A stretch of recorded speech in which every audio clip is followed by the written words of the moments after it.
Also Bewegung, mit der wir seit Jahren jetzt so in Beziehung stehen. Et peut-être il donnera quelques mots là-dessus, mais c'est vraiment un père pour les nations. Vielleicht wird er einige Worte darüber sagen, aber er ist wirklich ein Vater für die Nationen, Qui aide le corps de Christ à comprendre l'appel des nations par rapport à Israël. der Gemeinde Christi also hilft, ihren Auftrag in Beziehung auch auf Israel und die Nation zu verstehen. Et qui est un instrument du Seigneur pour lever les intercesseurs au niveau international.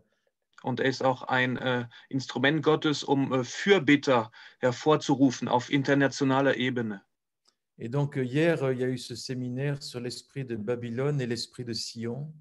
Und gestern hatten wir also diese Konferenz über den Geist Babels und den Geist Zions. Et qui est vraiment une base biblique pour prier justement pour notre nation et pour les nations. Und das ist wirklich es stellt wirklich eine biblische Grundlage dar, um für die Nation und um für unsere Nation zu beten. Alors c'est un honneur pour nous de l'accueillir dans notre famille. Es ist wirklich eine Ehre für uns, ihn hier also bei uns aufnehmen zu dürfen, in unserer Familie. Et on veut lui donner toute la place maintenant. Und wir wollen dir jetzt Freiraum geben. Donc c'est Fabrice qui va le traduire. Ça s'est très bien passé hier. Traduis, s'il te plaît, Fabrice. Und Fabrice hat ihn gestern übersetzt und er hat sein Bestes gegeben. Harald, à toi la parole. Es ist so schön, euch zu sehen und es ist so schön, mit euch den Herrn zu preisen und anzubeten. C'est beau d'être avec vous et de pouvoir louer et adorer le Seigneur ensemble. Einige Gesichter sind mir bekannt von meinem Besuch vor einiger Zeit oder auch von gestern her. Je reconnais quelques visages suite aux visites que j'avais déjà effectuées dans le passé et suite aussi à la conférence de hier. Schön, euch wiederzusehen Je me réjouis de pouvoir vous revoir und schön, noch mehr kennenzulernen. et j'espère encore pouvoir faire votre connaissance davantage. Ja, ich bin wohnhaft in München in Süddeutschland. Donc, j'habite à Munich, dans le sud de l'Allemagne. Bin verheiratet, habe 4 erwachsene Söhne. Je suis marié, j'ai 4 fils qui sont adultes maintenant. 2 davon leben in Zürich. Deux fils vivent à Zurich. Und mein Großvater mütterlicherseits kam aus dem Elsass. Et mon grand-père maternel vient d'Alsace. Also von daher ist schon mal eine gute Verbundenheit da und die spüre ich auch in meinem Herz und habe sie gestern auch stark gespürt. Donc déjà, de par ce fait, il y a déjà une connexion qui est là et je l'ai encore bien ressenti hier, cette connexion. Und für unser Zusammensein heute hat mir der Herr die Endzeitreden Jesu von Matthäus Evangelium aufs Herz gelegt. Alors, en ce qui concerne voilà, le culte d'aujourd'hui, le Seigneur m'a mis à cœur le discours de la fin des temps de Jésus dans l'évangile de Matthieu. Und bevor ich in die Lehre gehe, möchte ich gerne kurz beten. Mais avant que je puisse apporter un enseignement, je voudrais prier courtement. Und Vater im Himmel, ich danke dir von Herzen für diese Gemeinschaft heute am Sonntagvormittag. Père Céleste, je te remercie de tout mon cœur pour cette communion qu'on peut vivre ce matin ensemble. Dass wir dich gemeinsam anbeten können. Et que l'on puisse t'adorer. Dass wir gemeinsam dein Wort hören können. Et merci parce qu'on peut écouter ta parole, l'entendre ensemble. Dass wir deine Gegenwart einladen können, unser Herz da, wo wir wohnen. Merci parce qu'on peut inviter ta présence à venir s'installer dans nos cœurs, là où nous habitons. Und so danke ich dir, Heiliger Geist, für deine Gegenwart. Je te remercie, Saint-Esprit, pour ta présence. Für deine Gegenwart in der Anbetung. Pour ta présence dans l'adoration. Und bete deine Gegenwart in der Mitteilung des Wortes. Et je prie que tu sois présent lorsque je vais annoncer la parole. In Jesu Namen. Dans le nom de Jésus. Amen. Amen. Wer möchte, kann gerne die Bibel aufschlagen. Donc, je vous invite à ouvrir la Bible. Matthäus Evangelium. Dans l'évangile de Matthieu. Und da finden wir gegen Ende die Endzeitreden Jesu. Donc, vers la fin de cet évangile, on y trouve donc les discours de la fin des temps prononcés par Jésus. In der Fassung des Matthäus. Und diese Endzeitreden gibt es ja auch bei Lukas und die gibt es bei Markus, aber wir konzentrieren uns heute nur auf Matthäus. Donc ces discours de la fin des temps, on les trouve aussi chez Luc et Marc, mais on va se concentrer sur celui qui se trouve dans Matthieu. Und die Fassung des Matthäus ist die ausführlichste Fassung. Et la version donc de Matthieu, on va dire la plus élaborée, la plus détaillée. Und sie beginnt am Ende von Kapitel 23. Et donc ce discours commence au début du chapitre 23 und geht dann bis Ende Kapitel 25. et s'étend jusqu'à la fin du chapitre 25. Ich will kurz die erste Hälfte dieser Endzeitreden einleitend ansehen und als Einleitung verwenden. Donc je voudrais utiliser le début comme en guise d'introduction. Und dann meinen Schwerpunkt setzen auf die 4 Gleichnisse in der zweiten Hälfte dieser Endzeitreden. Et je voudrais ensuite mettre l'accent sur les 4 paraboles qui se trouvent plutôt vers la fin. Der Beginn dieser Endzeitreden widmet sich dem Thema Jerusalem. Et donc au début de ce discours, donc, il est question de Jérusalem. Und wir sprachen gestern ausführlich über Jerusalem, über Zion. Et on a parlé quand même de manière assez détaillée hier au sujet de Jérusalem et de Sion. Vor allem in der zweiten Botschaft am Nachmittag. Und wer daran Interesse haben sollte, Manuela, die weiß, wie man diese Botschaft bekommen kann, wo man sie finden kann. Et donc, voilà, il s'agissait de mon enseignement d'hier après-midi. Et si, cela vous intéresse, Manuela peut vous indiquer le lien qui pourra donc vous amener à visionner le message. David kann vielleicht auch helfen. Ou David pourra peut-être aussi donner un coup de main. Aber es ist aus meiner Sicht bedeutsam, dass die Endzeitreden, diese prophetischen Reden Jesu, mit Jerusalem beginnen. Mais pour moi, c'est quand même important de souligner que ce discours de la fin des temps de Jésus commence avec Jérusalem. Und das Hauptthema dieser gut zwei Kapitel ist das Kommen Jesu, das Wiederkommen Jesu. Et le thème principal de ces 2 chapitres, c'est le retour de Jésus. Das erste Mal kam er als ein kleines Baby in Schwachheit in die Welt. Donc, lors de sa première venue, il était là en tant que nourrisson dans sa faiblesse. Das zweite Mal kommt er mit Massen von Engeln im Schall des Schofahorn, im Posaunenschall zurück. Mais par contre, lors de sa seconde venue, il viendra avec puissance, avec ses anges qui sonneront du chauffard, avec une quantité inouïe d'anges. Genau. Und wenn wir hier anfangen, Matthäus 23, dann will ich nur mal den Vers 39 herausgreifen. Donc là, je voudrais mettre l'accent sur le verset 39 du chapitre 23. Wo er spricht von seinem Kommen und dann zu den Einwohnern Jerusalems Folgendes sagt. Donc là où il parle de sa seconde venue, où il dit la chose suivante aux habitants de Jérusalem. Ihr werdet mich von jetzt an nicht mehr sehen, bis ihr sprecht, gelobt sei der, der kommt im Namen des Herrn. Car je vous le dis, vous ne me verrez plus désormais jusqu'à ce que vous disiez, béni soit celui qui vient au nom du Seigneur. Und das ist eine endzeitliche Aussage. Alles, was nach dem Bis kommt, ist eine endzeitliche Aussage. Et tout ce qui se situe donc après ce mot jusqu'à ce que est en lien donc avec ce discours de la fin des temps. Und Jesus in seiner prophetischen Kapazität sagt hier voraus, dass ein Zeitpunkt kommt, wo die Einwohner Jerusalems Jesus als ihren Messias mit Leidenschaft und mit großer Freude erwarten. Et là, Jésus, donc avec toute sa dimension prophétique, il annonce prophétiquement que le jour viendra, le moment viendra où les habitants de Jérusalem vont l'accueillir chaleureusement, le recevoir chaleureusement. Das passt zusammen mit dem, was Paulus selbst im Römerbrief Kapitel 11 am Ende gesagt hat. Et cela correspond pleinement à ce que Paul dit dans Romains 11, wo sagte, wenn die Vollzahl aus den Nationen eingegangen sein wird, dann wird ganz Israel gerettet werden. Où il est dit ensuite que voilà, lorsque la totalité des non-juifs sera entrée, tout Israël sera sauvé. Donc Romains 11, versets 25-26. Dankeschön. Und davon spricht Jesus auch hier, aber mit dem Schwerpunkt auf Jerusalem und den Einwohnern Jerusalems. Sie werden ihn als Messias empfangen. Donc Jésus aborde donc cette thématique, mais il met l'accent sur Jérusalem et sur le fait que les habitants vont le recevoir. Und das ist der Einstieg in diese Rede. Et donc là, c'est une sorte d'introduction, voilà, à ce discours. Und in dieser Rede hat Jesus mehr oder weniger zwei Generationen vor Augen. Et dans ce discours, Jésus a en vue à peu près 1-2 générations. Ein Teil seiner prophetischen Worte gilt seiner eigenen Generation. Donc une partie de ces paroles prophétiques concerne sa propre génération.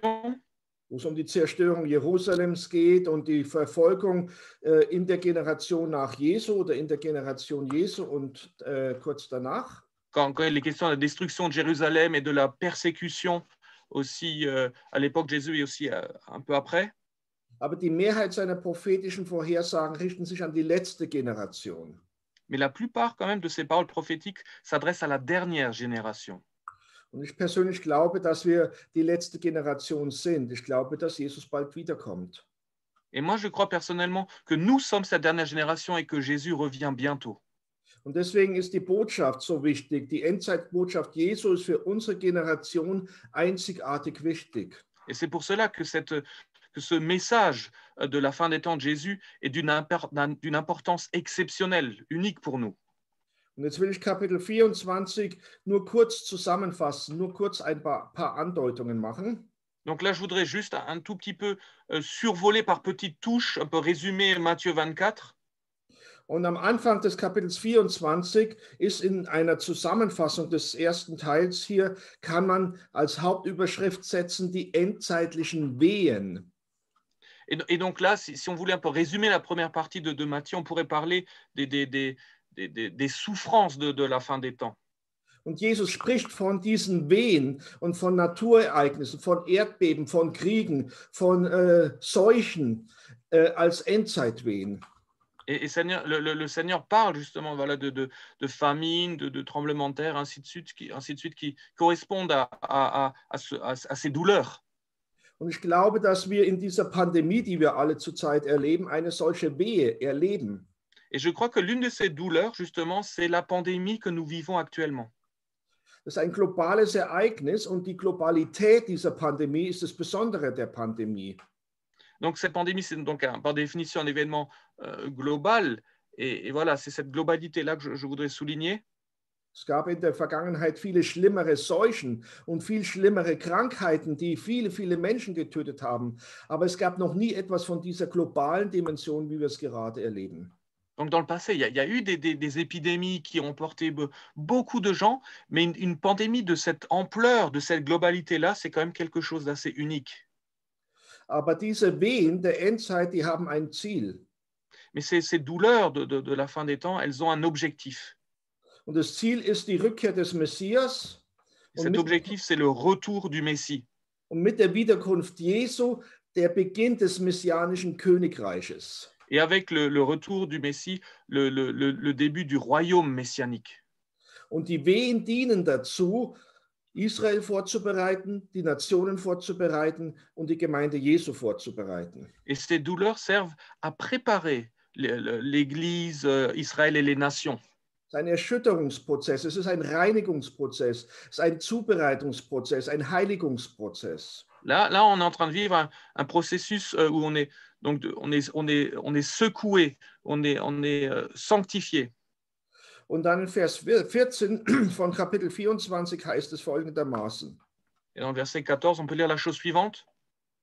Und es wird gepredigt werden, dieses Evangelium vom Reich in der ganzen Welt zum Zeugnis für alle Völker. Und dann wird das Ende kommen. Cette bonne nouvelle du royaume sera prêchée dans le monde entier pour servir de témoignage à toutes les nations, alors viendra la fin. Das heißt, diese Zeit der Wehen ist eine Zeit der Gelegenheit, eine Chance, das Evangelium vom Königreich Gottes über die ganze Welt zu verbreiten. Donc c'est cette période-là qu'on vit de douleur, c'est une magnifique opportunité d'annoncer cette bonne nouvelle du royaume. Das ist der erste Gedanke zu Matthäus 24. Donc ça, c'était ma première pensée par rapport à Matthieu et 24. Und dann gibt es einen zweiten Teil in Matthäus 24, nach dem Vers 14. Donc après le verset 14, on peut parler d'une deuxième partie. Im ersten Teil wird mir von den äußeren Bedrängnissen geredet, von Erdbeben, Kriegen, Seuchen, Krankheiten, Hungersnöten. Donc dans la première partie, donc on avait parlé de toutes ces douleurs, épidémies, famines et tremblements de terre. Und es schließt mit dieser Prophetie, dass das Evangelium vom Königreich Gottes in dieser Zeit abschließend in allen Völkern und Nationen verkündet werden möge und wird. Mais cette partie se termine voilà, avec cette bonne nouvelle du royaume qui sera prêchée dans le monde entier. Alors viendra la fin. In diesem zweiten Teil spricht Jesus mehr von den Versuchungen für die Gläubigen. Dans la deuxième partie, Jésus parle plutôt des tentations qui peuvent venir sur les croyants. Da gibt es viele Versuchungen, viele Verführungen, viele falsche Propheten, viele falsche Messiasse, die aufstehen und aufstehen werden aus Jesu Perspektive, vor der wir uns in Acht nehmen müssen. Donc il y a plusieurs tentations, plusieurs séductions, plusieurs faux Christ, faux prophètes qui vont s'élever et desquels il faudra se méfier. Und dann gibt es noch einen dritten Teil, der beginnt ab Vers 29. Et à partir du verset 29, on a une troisième partie. Und da ist vor allen Dingen von Unruhen in der Himmelswelt die Rede, von Kometen, von Sternen, von Sonne und Mond, die merkwürdige Phänomene haben werden. Et là il est question de phénomènes instables dans le ciel, avec voilà, les étoiles, le soleil qui va s'obscurcir et ainsi de suite. Und Les diese étoiles qui tombent drei du ciel. Teile mit diesen drei Schwerpunkten, die erleben wir in zunehmender Weise in unserer Generation. Et ces trois parties, quelque part, on les vit de plus en plus au sein de notre génération. Und dann geht es zu Vers 32. Ensuite, on arrive au verset 32. Und da lesen wir nochmal einen Satz, den muss man verstehen. Da muss man die Begrifflichkeit verstehen, damit man ihn zuordnen kann. Et là on va lire une phrase, mais dont il faut vraiment comprendre le contexte.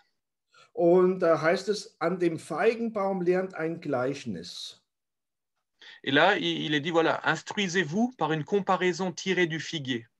Wenn seine Zweige jetzt saftig werden und Blätter treiben, so wisst ihr, dass der Sommer nahe ist. Voilà, dès que ces branches deviennent tendres et que les feuilles poussent, vous connaissez que l'été est proche. Und in der Bibel insgesamt ist der Feigenbaum ein Symbol für Israel. Et dans toute la Bible, on remarque que le figuier est un symbole d'Israël. Das heißt, wenn wir hier lesen von einem Feigenbaum, dessen Zweige saftig werden und Blätter treiben, dann lesen wir von der Wiederherstellung Israels in der Endzeit. Donc là, lorsqu'il est question du figuier dont les branches deviennent tendres et dont les feuilles poussent, là, il est question d'Israël à la fin des temps. Und da ist vom Feigenbaum die Rede und da ist von anderen Bäumen die Rede. Der Feigenbaum ist ein Symbol für Israel, die anderen Bäume für die anderen Nationen. Et donc là, il est question donc, du figuier qui représente Israël et d'autres arbres qui représentent quant à elles les nations. Und dann ist davon die Rede, dass wir wachsam sein sollen. Wir Gläubigen, wir Jünger Jesu, die wir Kinder Gottes sind und durch Jesus mit dem Vater verbunden sind, sollen wachsam sein. Et ensuite, il est dit que nous sommes appelés à être sobres, à être prudents, à veiller en tant que voilà, fils et filles qui sommes reliés au cœur du Père. Und die zusammenfassende Kernaussage ist aus meiner Sicht der Vers 42 von Kapitel 24. Et le verset 42 contient, on va dire, voilà, l'élément essentiel, le noyau en quelque sorte, voilà, du message. Darum wachet, denn ihr wisst nicht, an welchem Tag euer Herr kommt.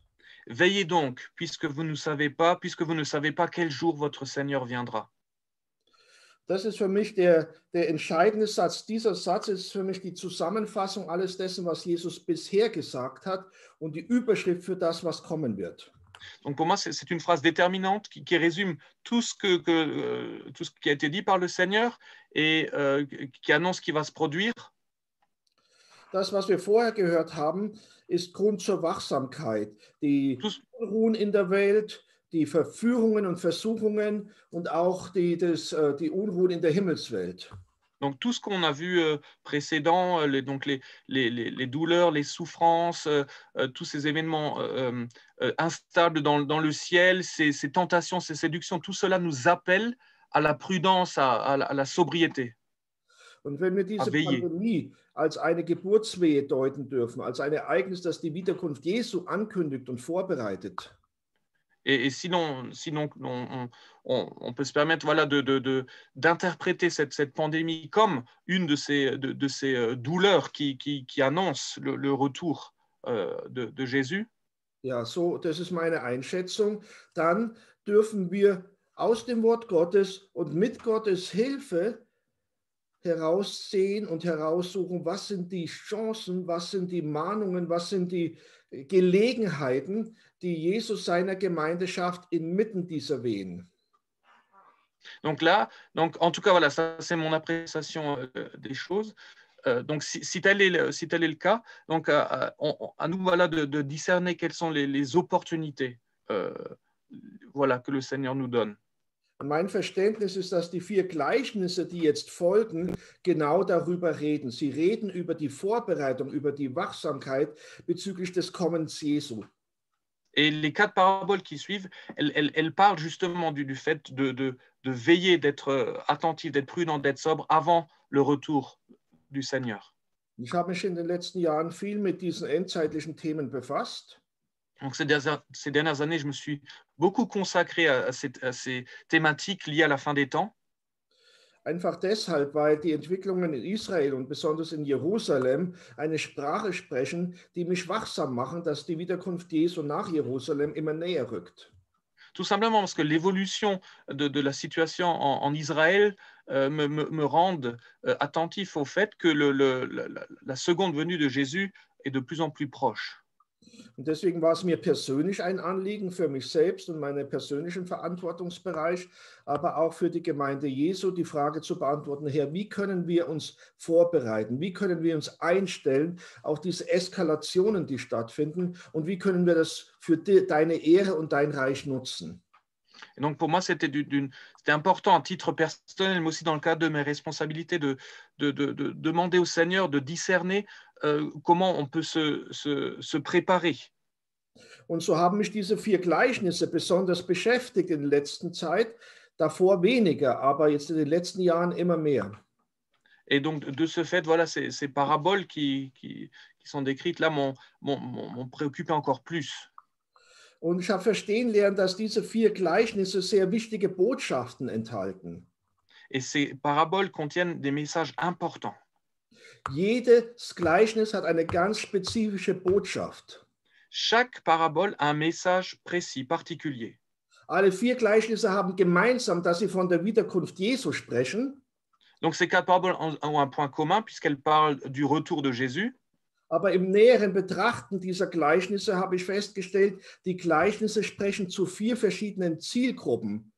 Mais si on les examine de plus près, on voit que chaque parabole s'adresse à une cible particulière. Und jeder spezifischen Zielgruppe gilt eine spezifische Botschaft. Noch einmal bitte. Jeder spezifischen Zielgruppe von den 4 Zielgruppen gilt jeweils eine ganz spezifische Botschaft.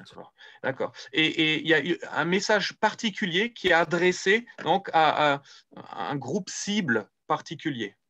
Da ist ein bestimmtes Muster drin, das wiederholt sich durch alle 4 Gleichnisse.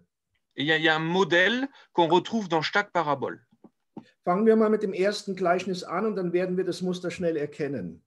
Alors, je vous propose de commencer avec la première parabole et on va vite discerner ce modèle.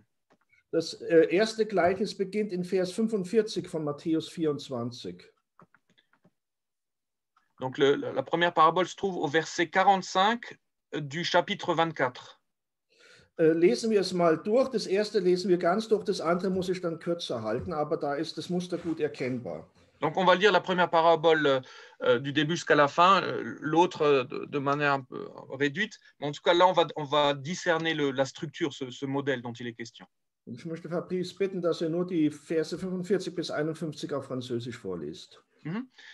Donc, à partir du verset 45. Quel est donc le serviteur fidèle et prudent que son maître a établi sur ses gens pour leur donner la nourriture au temps convenable? Heureux ce serviteur que son maître, à son arrivée, trouvera faisant ainsi. Je vous le dis en vérité, il l'établira sur tous ses biens. Mais si c'est un méchant serviteur qui dit en lui-même « Mon maître tarde à venir », s'il se met à battre ses compagnons, s'il mange et boit avec les ivrognes, le maître de ce serviteur viendra le jour où il ne s'y attend pas et à l'heure qu'il ne connaît pas. Il le mettra en pièces et lui donnera sa part avec les hypocrites. C'est là qu'il y aura des pleurs et des grincements de dents. So, jetzt meine Frage an euch. Donc, j'aimerais vous adresser une question. Von welcher Zielgruppe, von welcher Gruppe von Menschen ist in diesem Gleichnis die Rede? Donc, de quelles personnes s'agit-il? Quelles sont les personnes concernées par cette parabole? Wen spricht Jesus besonders an? À qui Jésus adresse-t-il en particulier cette parabole? Ich lese nochmal vor, Vers 45. Wer ist nun der treue und kluge Knecht, den der Herr über seine Leute gesetzt hat, damit er ihnen zur rechten Zeit zu essen gebe? Je relis le verset 45. Quel est donc ce serviteur fidèle et prudent que son maître a établi sur ses gens pour leur donner la nourriture au temps convenable? Und Vers 46, selig ist der Knecht, den sein Herr, wenn er kommt, das tun sieht. Verset 46. Heureux ce serviteur que son maître à son arrivée trouvera faisant ainsi. Also ist erstens klar, es geht um das Kommen Jesu, also um das Wiederkommen Jesu, das ist der größere Kontext. Donc là, il est clair qu'il est question de la seconde venue de Jésus. Donc ça, c'est le contexte. Und die Zielgruppe, die Jesus hier anspricht, sind die Knechte, die der Herr über die anderen Knechte Jesu gesetzt hat.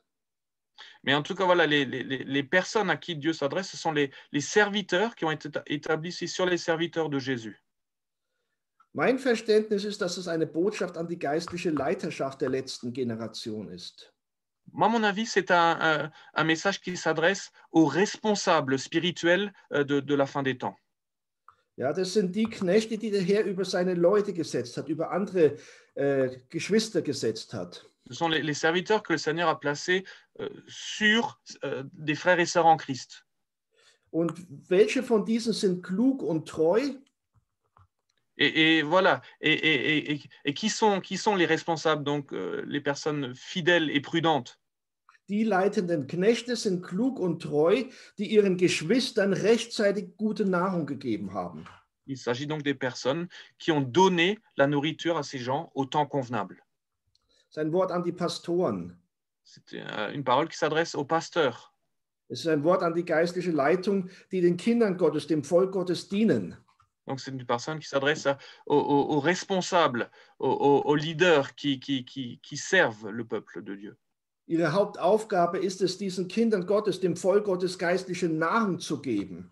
Et leur fonction principale consiste donc à donner de la nourriture à ces personnes. Das Volk Gottes in diesen schweren Zeiten geistlich zu ernähren und aufzubauen. Il s'agira donc de nourrir ce peuple de Dieu de la fin des temps et de l'édifier.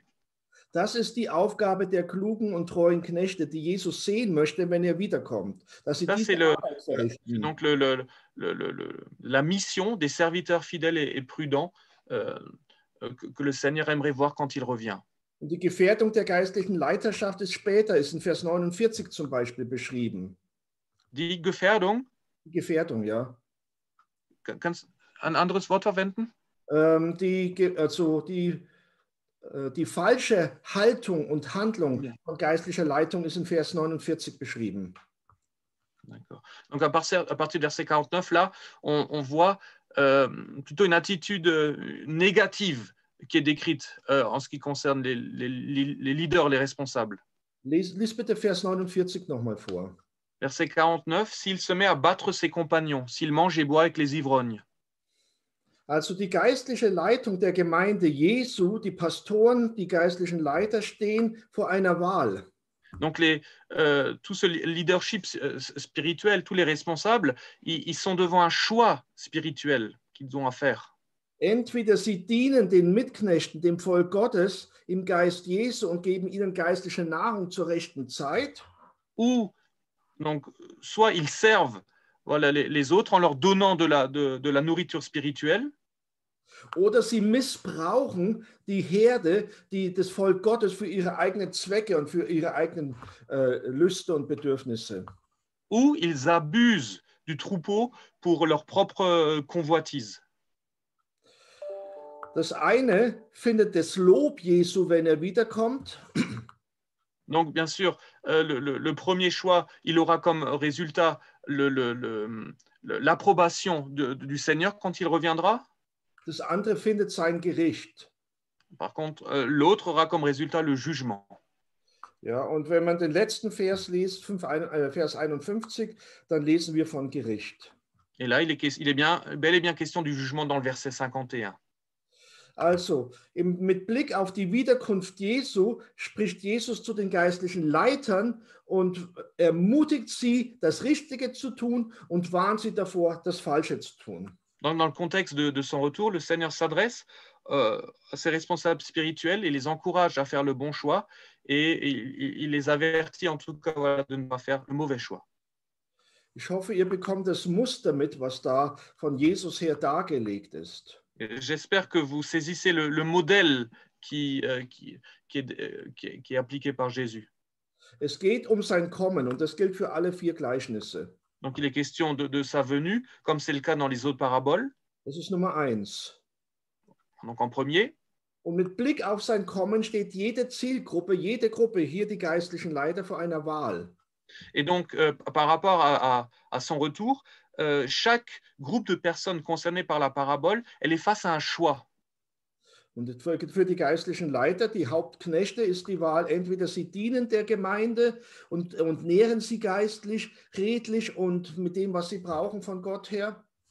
Donc, pour les responsables spirituels, donc, il s'agit soit de servir le peuple, le troupeau, avec de la bonne nourriture spirituelle. Oder sie missbrauchen das Volk Gottes für ihre eigenen Zwecke. Ou ils abusent du peuple pour leurs propres intérêts. Und das ist eine sehr ernste Botschaft. Et c'est un message assez sérieux. Und das ist eine sehr ernste Wahl. Et c'est un choix qui est aussi décisif. Und was hier im ersten Gleichnis für die geistliche Leiterschaft gilt, gilt für andere Zielgruppen in den anderen 3 Gleichnissen in sehr ähnlicher Weise.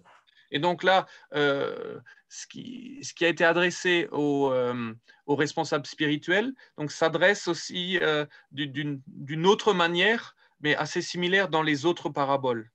Die nächsten 2 Gleichnisse möchte ich etwas kürzer anschauen, weil ich hoffe, sie sind uns vertrauter und relativ eingängig. Donc, je voudrais maintenant parler, mais un peu plus brièvement, des 2 autres paraboles, parce que je pars du principe qu'elles nous sont plus familières. Das nächste Gleichnis beginnt in Kapitel 25 und ich möchte dich bitten, Fabrice, die ersten 2 Verse vorzulesen. D'accord. Donc, la deuxième parabole commence au chapitre 25 et je vais lire les versets 1 et 2. Alors, le royaume des cieux sera semblable à 10 vierges qui, ayant pris leurs lampes, allèrent à la rencontre de l'époux. 5 d'entre elles étaient folles et 5 sages. Und bitte lies noch die Verse 11 bis 13, das Ende des Gleichnisses. Je vais lire donc les versets 11, 12, 13. Plus tard, les autres vierges vinrent et dirent « Seigneur, Seigneur, ouvre-nous » Mais il répondit « Je vous le dis en vérité, je ne vous connais pas. Veillez donc, puisque vous ne savez ni le jour ni l'heure. » Und ihr kennt dieses Gleichnis. Vous connaissez cette parabole. Und es ist das gleiche Muster wie beim ersten Gleichnis. On retrouve, on retrouve à nouveau le même modèle que dans la première parabole. Es geht um die Wiederkunft Jesu. Il est question de la venue de Jésus, du retour. Im ersten Gleichnis ist Jesus zurückgekommen als ein Chef, als ein Vorgesetzter. Donc dans la première parabole, il est venu en tant que chef, en tant que supérieur hiérarchique. Und hat zu seinen Knechten, zu den leitenden Knechten gesprochen. Et il a adressé des paroles à des serviteurs qui sont dirigeants. Im zweiten Gleichnis kommt Jesus zurück als Bräutigam. Dans la deuxième parabole, il revient en tant qu'époux. Und er lädt 10 Jungfrauen ein, zum Hochzeitsmahl des Lammes zu kommen. Et il invite 10 vierges à venir au mariage de l'époux, aux noces de l'époux. Zu einer Hochzeit. Oui, à un mariage.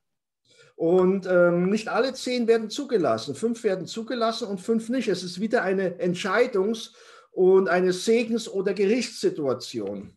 Donc 5 d'entre elles sont acceptées, les 5 autres sont refoulées. Là, il s'agit de nouveau d'un choix et il est aussi question de jugement.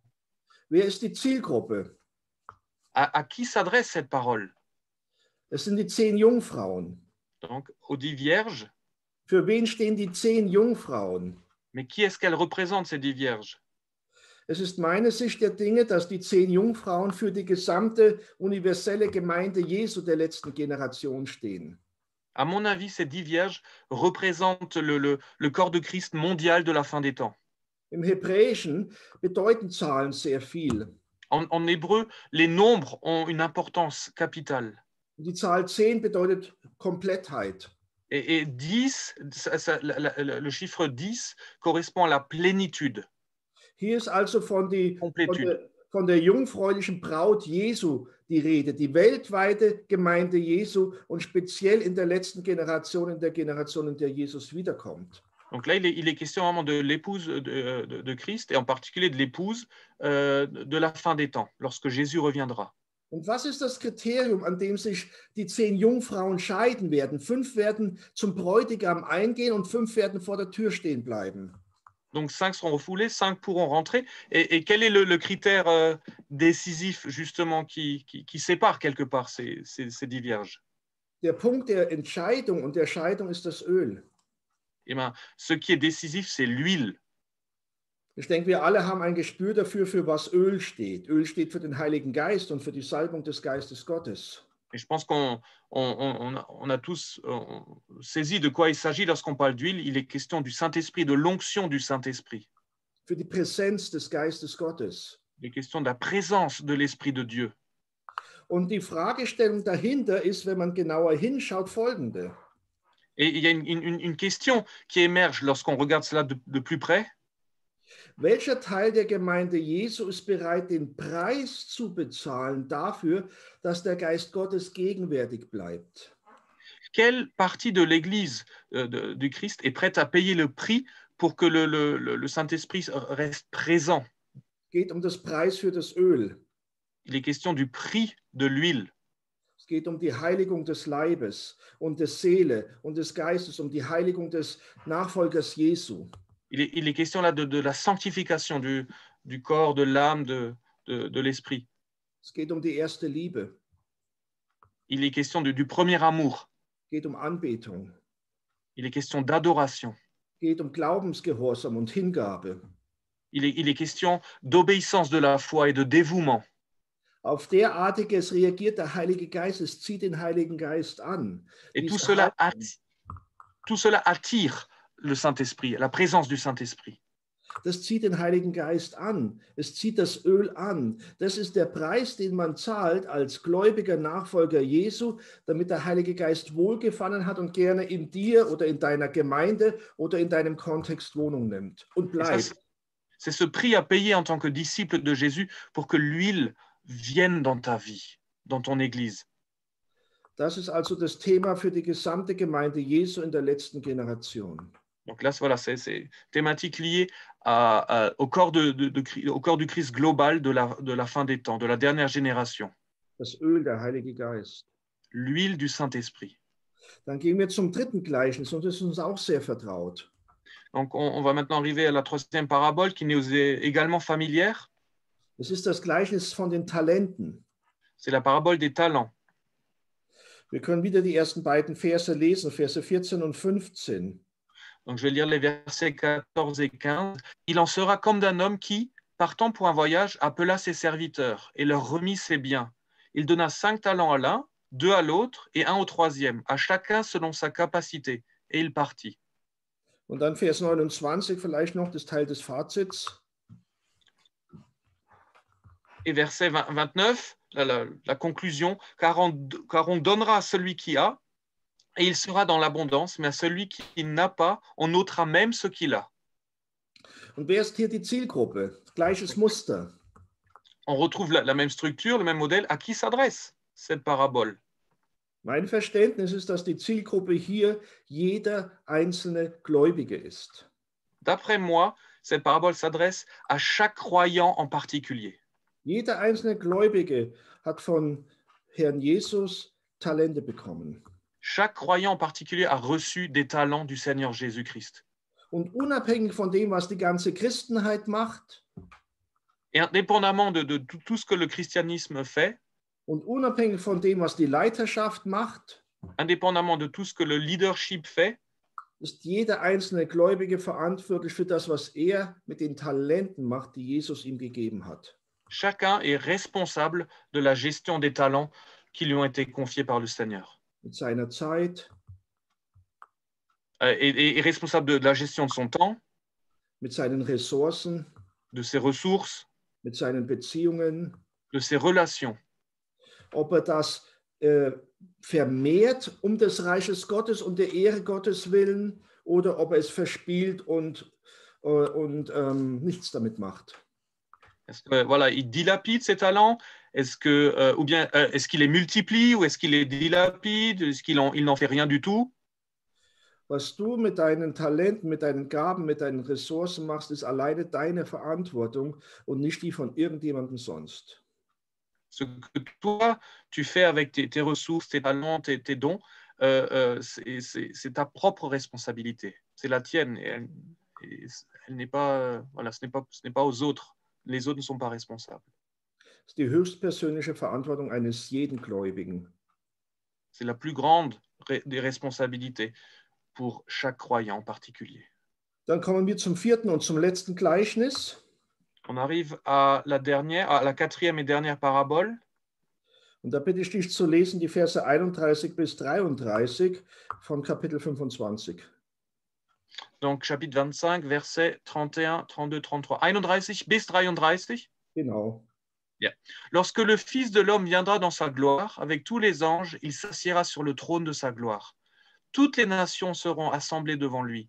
Il séparera les uns d'avec les autres, comme le berger sépare les brebis d'avec les boucs. Et il mettra les brebis à sa droite et les boucs à sa gauche. Und ihr erkennt hier die vierte Zielgruppe. Là, vous reconnaissez le quatrième groupe qui est ciblé. Die vierte Zielgruppe sind die Völker. Il s'agit des nations. Jesus hat eine Botschaft an die Völker. Jésus adresse un message aux nations. Und diese Botschaft will er durch Israel und durch die Gemeinde Jesu den Völkern nahebringen. Et il veut apporter ce message à travers Israël et les nations. Die Wiederherstellung Israels ist eine Botschaft an die Völker. La restauration d'Israël est un message qui est adressé aux nations. Die Botschaft ist, Gott ist Israel treu. Ce message, c'est que Dieu est fidèle à Israël. Gott kümmert sich um Israel, er ist mit Israel. Dieu s'occupe d'Israël, il est avec Israël. Und die Völker, die das anerkennen, werden zu Schafnationen. Et les nations qui reconnaissent cela deviennent des nations brebis. Und die Völker, die dagegen kämpfen und angehen, werden zu Bocknationen. Les nations qui vont se dresser contre cette vérité vont devenir des nations boucs. Nach dem gleichen Muster wie bei den ersten drei Gleichnissen. D'après le modèle que l'on a trouvé dans les 3 premières paraboles. Im ersten Gleichnis ist die geistliche Leiterschaft angesprochen und sie sind aufgefordert, ihre Herde, ihre Gemeinde gut zu ernähren.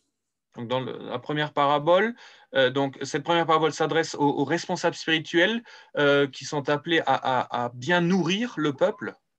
Im zweiten Gleichnis ist die gesamte Gemeinde Jesu weltweit angesprochen. La deuxième parabole s'adresse donc au corps global et mondial de Christ.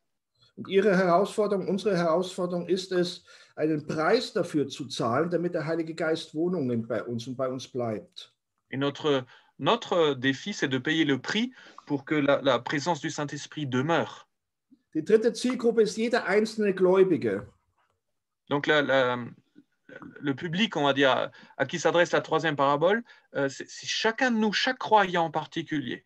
Und jeder einzelne Gläubige ist eingeladen und herausgefordert, treu mit dem umzugehen, was uns Jesus anvertraut. Et chaque croyant est appelé à gérer fidèlement ce que le Seigneur nous a confié. Und das vierte Gleichnis ist das Gleichnis vom Völkergericht. Et cette quatrième parabole concerne le jugement des nations. Und das ist ein Gleichnis, das ist für evangelikale Christen nicht leicht zu verstehen. Et cela n'est pas aisément compréhensible pour certains chrétiens évangéliques. Weil wir in der Vergangenheit nicht so viel Lehre darüber bekommen haben und dieses Gleichnis auch nicht im gesamtbiblischen Zusammenhang eingeordnet haben. Parce qu'on a eu peu d'enseignements à son sujet et on a eu peut-être du mal kannst du den letzten Gedanken anders formulieren? Also im Zusammenhang von Altem und Neuen Testament. Ah oui, oui. Et on a eu du mal quelque part à l'insérer, à positionner cette parabole dans le contexte global du Nouveau et de l'Ancien Testament. Und wer neugierig geworden ist und von der Bibel her mehr dazu erfahren möchte, Et celui voilà, qui veut faire preuve de curiosité, qui veut en savoir davantage, dem empfehle ich die beiden Botschaften von gestern. alors donc à cette personne-là, je conseille de visionner les deux enseignements de hier. In gewisser Weise ist meine Predigt heute hier die Einleitung zu meinen beiden Botschaften von gestern. Et d'une certaine manière, cette prédication de ce matin, c'est une introduction aux enseignements de hier. Und wiederum verweise ich an Manuela und an David. Und, Et je vous renvoie à nouveau à Manuela et David qui pourront vous procurer, qui pourront vous fournir le lien. Also Internet. wer Interesse hat, wendet euch an die beiden und sie können eine Verbindung herstellen. Und ich wünsche euch allen von Herzen Gottes Segen und danke für die wunderbare Gemeinschaft heute Vormittag. Donc voilà, je vous remercie, je vous bénis et merci pour cette communion magnifique de ce matin. Amen. Amen. Merci Harald. Quelle clarté, quel esprit de synthèse et combien ça nous interpelle. Alors merci beaucoup. Tu peux traduire? Danke Harald für diese Klarheit und die uns wirklich anspricht. Et c'était la parole du jour vraiment pour nous. Das war wirklich das Wort des Tages für uns. Voilà, bien, on veut garder tout cela. On va le partager dans les maisonnées. J'espère que ce message pourrait être... Je n'entends pas. J'espère que ce message sera revu, je l'espère, dans les maisonnées. Also wir werden noch in den Hauskreisen über diese Predigt reden. Et qu'il puisse servir de base d'échange et de réflexion pour nous tous. Und diese Predigt soll dann eine Grundlage sein für unsere Austausche. Je propose qu'on passe à ce temps de Sainte Seine maintenant.